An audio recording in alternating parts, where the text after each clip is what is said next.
Have you ever looked at your paycheck and wondered where all your money's going?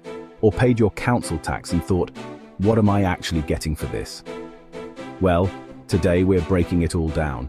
How much money the UK government takes in taxes every single week, month and year, and where that money really goes. Let's start with the big picture. In the 2023/2024 fiscal year, the UK government collected approximately £1.1 trillion in taxes. That breaks down to around £21.2 billion per week and roughly £91.6 billion per month. That's money from you and me, from our wages, our shopping, our petrol, our homes.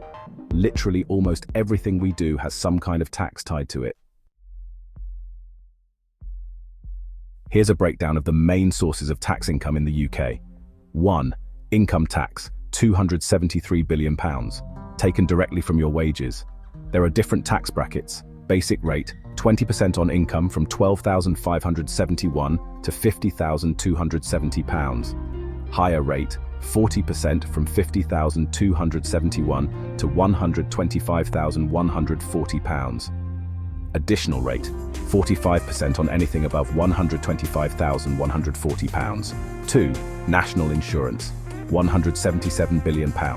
Another deduction from your paycheck, supposedly to fund the NHS, pensions and social care. 3. Value added tax, VAT, £160 billion. A 20% tax on most goods and services you buy, yes, even your weekly grocery trip, unless zero rated like some food items. 4. Corporation tax, £88 billion. Tax on company profits. Sounds good, but many multinationals find clever ways around this one. 5. Council tax, around £38 billion. Paid to your local authority for services like bin collection, schools and libraries. But have you noticed your council tax keeps rising while services seem to be shrinking? 6. Fuel duty, £24 billion. Every time you fill up at the pump, you're taxed. 7. Stamp duty, capital gains, inheritance tax, alcohol, tobacco and more. Tens of billions combined. Basically, the government's got a tax for every stage of life, and even after. Section 3. What is tax used for? In theory, your taxes are used to fund the NHS, education, welfare and benefits, transport and infrastructure, defence and foreign aid, and debt repayments. Yes, a huge chunk just pays interest on what the government owes. Sounds fair, right?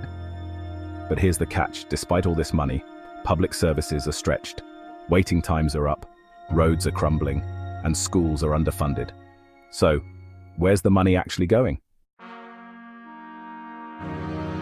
Section 4. A brief history of taxes. Taxes have existed in the UK for centuries, but modern income tax began during the Napoleonic Wars in 1799. It was introduced as a temporary measure to fund war efforts, but like most temporary government schemes, it stuck around. Over time, taxes became a permanent part of government strategy to redistribute wealth, fund public services, and run the country. Section 5. The big question, is this sustainable? If the government is taking over £1 trillion a year, yet people are struggling to access basic services, something's clearly off. As taxes rise and services decline, it's no wonder people are frustrated. If this continues, if the government keeps squeezing the public while delivering less, there's a risk of serious public pushback, economic stagnation, and growing distrust in leadership. It begs the question, are we funding the future or just patching up a broken system? Now that you know where your money goes, you've got the power to ask better questions, vote smarter, and demand more transparency.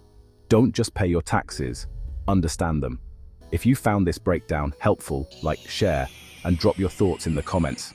Because if we don't talk about this stuff, who will?